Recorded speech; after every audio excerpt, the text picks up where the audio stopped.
হঠাৎই তো তাড়াহুড়ো করে আসতে বললি, তোরা কি আবার ঝগড়া করছিস নাকি? তোরা কি বাচ্চা মানুষ বলতো? প্রতিবার কারণ ছাড়া ঝগড়া করবে আর মাঝখান থেকে চিপায় পড়ে আমাকেই সমাধান করে দিতে হবে।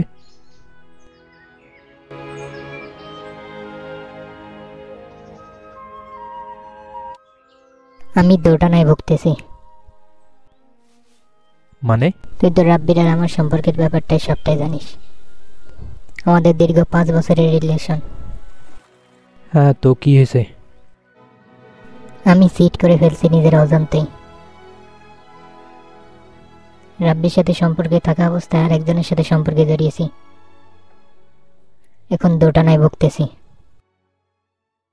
দুজনের কাউকেই ছাড়তে পারতেছি না। তবে এখন আর আগের মতো রাব্বির প্রতি অনুভূতি কাজ করে না। নতুন যার সাথে সম্পর্কে গেছিস ওর সাথে কতদিনের সম্পর্ক? 3 মাস। মাত্র 3 মাসের সম্পর্কে 5 বছরের সম্পর্ক তোর কাছে হার মেনে গেল? হায় রে নারী।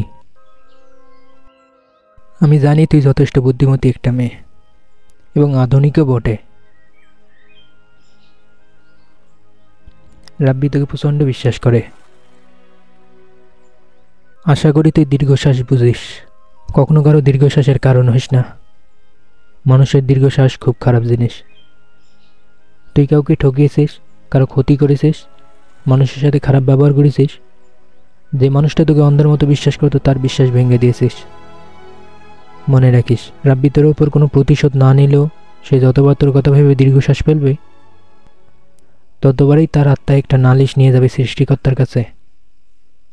সৃষ্টিকর্তা সব দেখেন। তুই যত ভালো মানুষের মুখোশ পরে থাক না কেন, অথবা তাকে ঠকিয়ে যতই সুখের সাগরে ভাসিস না কেন, কারো অন্তরে আঘাত দিলে সেটার শাস্তি তোকে দুনিয়াতেই ভোগ করতে হবে। যে মানুষটাকে তুই ঠকাচ্ছিস সে যদি সে এক সময় মাপও করে দেয়, কোনো অভিশাপ না দেয়, তবুও শাস্তি তোকে ভোগ করতেই হবে। রুয়ের হায় বলতে একটা কথা আছে, আমরা যেটাকে রিভেঞ্জ অফ নেচার বলি। প্রস্তুত থাকিস সর্বদা।